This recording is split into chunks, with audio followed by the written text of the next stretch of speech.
La blague, c'est quoi? C'est que quelqu'un est allé chercher un emploi dans une grosse structure.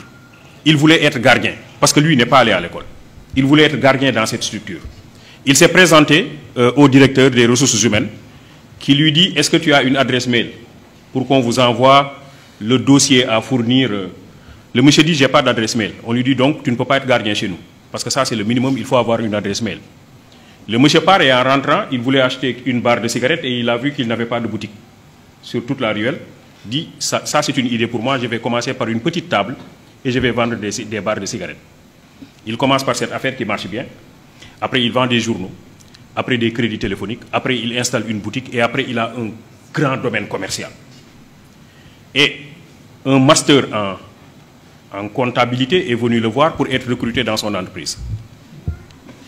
Alors, et le monsieur lui dit, moi, je suis titulaire d'un master en comptabilité, je veux être recruté dans ton entreprise. Je veux que tu me donnes ton adresse mail. Et comme ça, une fois à la maison, je t'envoie tout mon dossier dans ton adresse mail, dans ta boîte mail. Et le monsieur lui dit, j'ai pas d'adresse mail. Il dit, toi, tu n'as pas d'adresse mail et tu es propriétaire de ce grand domaine commercial. Si tu avais une adresse mail, tu serais le plus grand opérateur économique du monde. Il lui dit, si j'avais une adresse mail, je serais gardien. En réalité, ce que je vous dis, c'est que c'est ça aussi l'entrepreneuriat. L'idée, c'est quoi? L'idée, c'est se connecter à soi. Et pour pouvoir interroger les multiples opportunités qui existent dans la localité, dans l'environnement. Nous avons un système de formation qui nous déconnecte de notre environnement et qui nous déconnecte de nous-mêmes.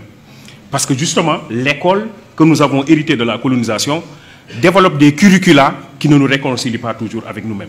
Et qui, pire, développe un complexe d'infériorité par rapport à l'autre. M. Diop parlait tantôt du benchmarking pour aller chercher chez les autres des choses qu'ils font et qui ne sont pas toujours adaptées à nos propres problèmes. En réalité, c'est cela aussi, c'est ce complexe d'infériorité. Les autres font